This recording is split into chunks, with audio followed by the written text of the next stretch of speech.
Hey guys, and welcome back. So this is the result, and it was much faster to sim because we don't have a lot of pieces, and it's looking pretty cool. Now, one thing that we have to be careful with is we're gonna add the rest of the structure, and if the resistance of this wood piece is too much, it's gonna be pushing that wall a lot, and we don't want that.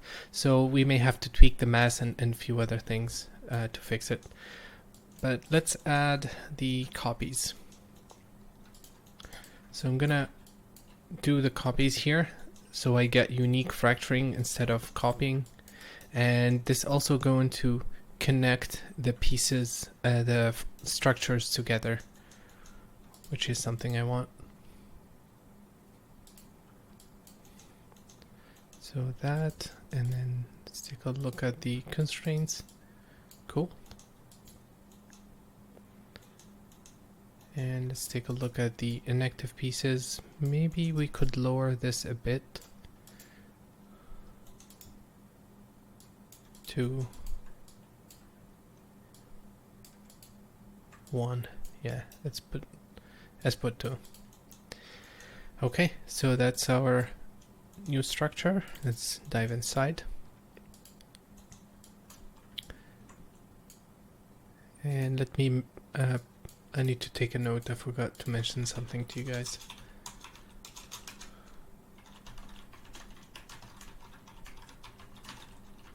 Okay. So let's do a quick, I think I moved the geo. So let me check the location first. Yep. Okay. And I also moved it away from Kong. So let me take a look at the position of Kong. Okay, so as you can see, we have pieces inside of Kong itself, and I want to delete them. Actually, let's not do anything. Let's just try and see how that looks. I'm also going to lower the settings. It's low already, but I wanted to keep it interactive.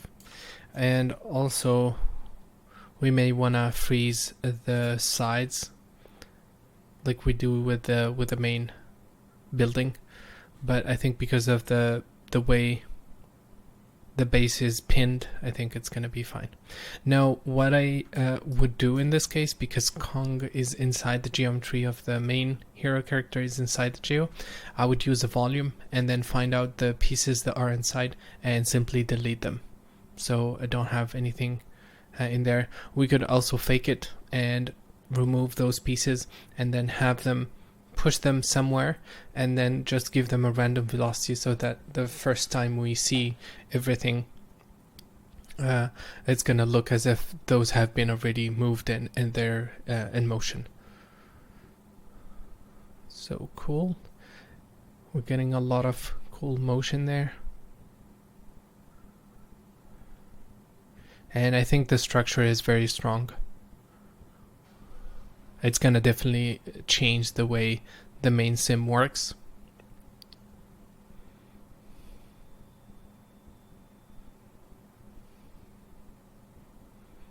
But I think it looks really cool already. Okay, so it looks like the intersection between Kong and the geo was handled, but we can use the same technique that I did for to fix the interior edges, the interior details of the uprise wood using the volume. We check if it's inside a volume. If not, then we do something about it. In this case, we would delete the geometry. We can also just put a sphere and delete the entire area where Kong is currently located. Okay, so let's take a look.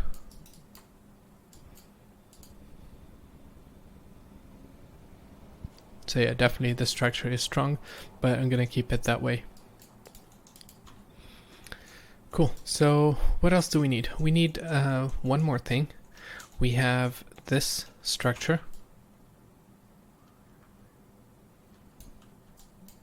Okay, and I can keep it this way right now, it's gonna work, but I like to create a constraint that connect anything that is close to the wood, basically the between the material connection.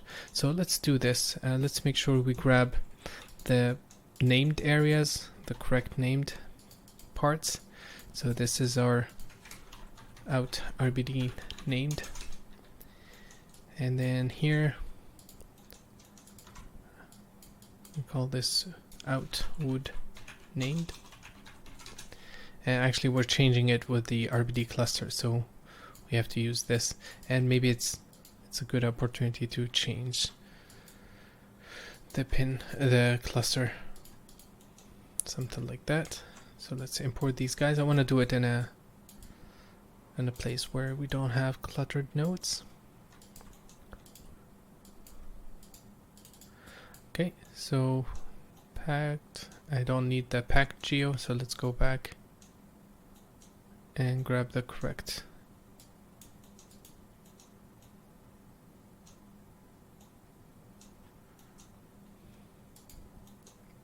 So this guy is here.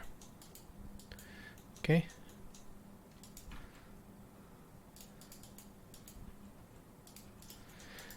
And going to create an attribute. Let's put down an attribute. I'm gonna call this I material. I'm gonna call this concrete.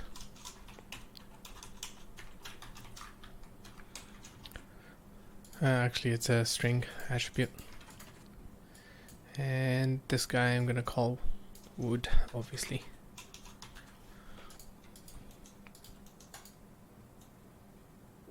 Already have a material, so let me delete that.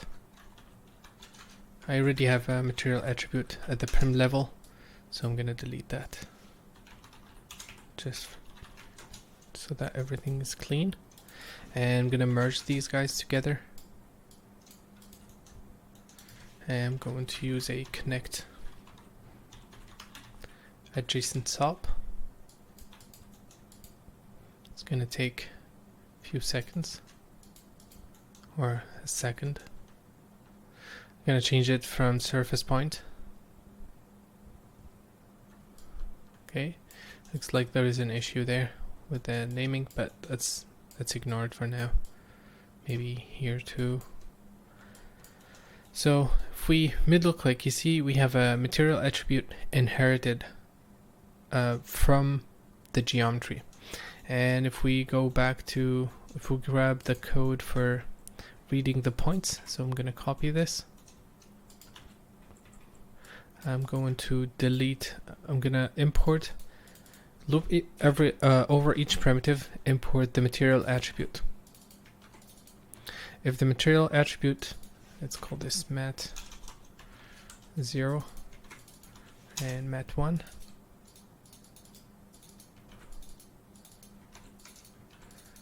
If it's equal, if both values are equal, it means we're dealing with the same material. Okay. Oh, it's a, yeah, it's correct. That's it. So let's see what's happening.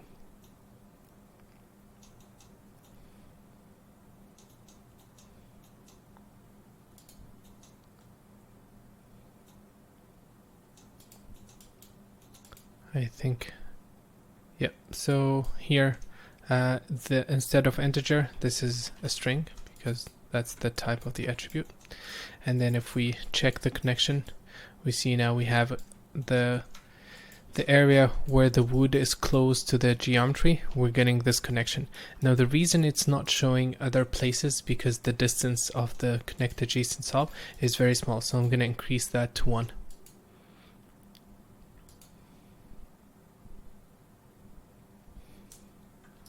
Cool. So now if we check this, that's the connectivity between the wood and the concrete.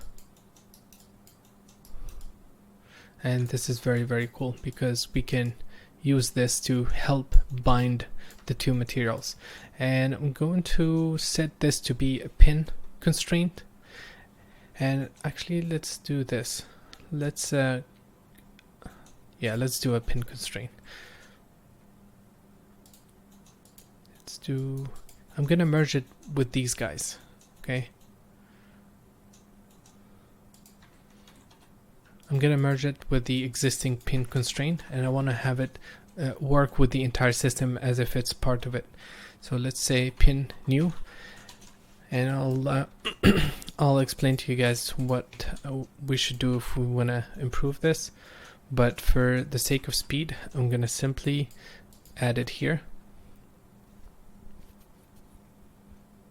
So that's our existing system, and I'm gonna merge it with these guys. So give it the same color blue. I'm gonna facet that, and everything is cool. Now I would probably do this as a separate pin and then set up another rule to break it inside of DOPS, but for the sake of speed I'm just gonna merge it in. We can also use the glue constraint to hold the pieces together. So let's dive inside. Not inside this one, inside this one. And I'm gonna restore a few things. So let's disconnect this. Let's add the wood here. And I'm gonna move it up just to organize a bit.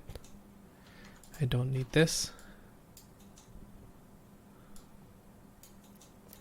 And I'm gonna restore my original pin, my original constraint setup. And also we're gonna keep the glue constraint system. So it's going to get a bit slower, obviously, with all this these new pieces. So I'm gonna sim it, and we'll continue. Let's actually sim it now, see if nothing explodes. I would probably, I like to add to pin these sides and make them inactive, but I think it's fine for now. So let's hit play, see what we get, and maybe it works, maybe it explodes. So again, for the connection between the material, what I did is I set up a value here on the wood, a value on the concrete, and then I created a new constraint network that combines everything. And I said if the material attribute or whatever attribute I set up is different, delete everything and just keep that part and then delete everything else where it's the same. So if the connection has the same material, it deletes that, and this way we can connect different parts of the scene. And it looks like it's working.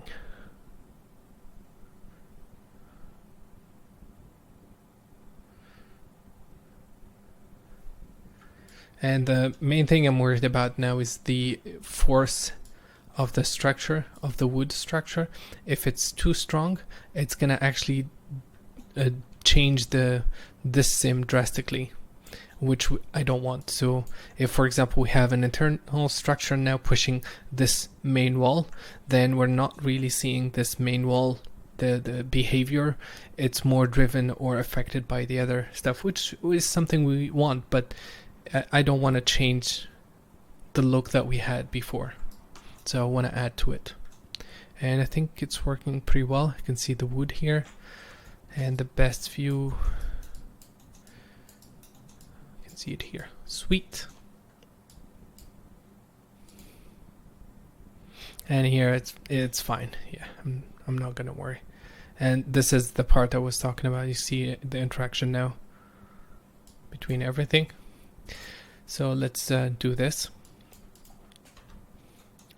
Let's cache all this stuff. Now we're importing the build destruction only, and I want to add the wood to it.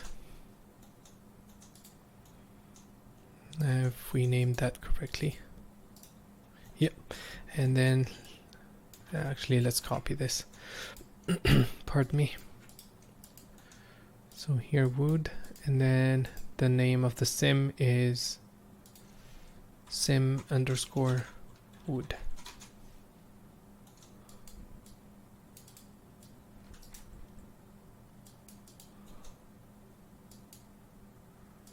Now we have everything. I'm gonna cache this as v13, and then we'll continue in the next video. Thank you guys for watching, and see you in a bit.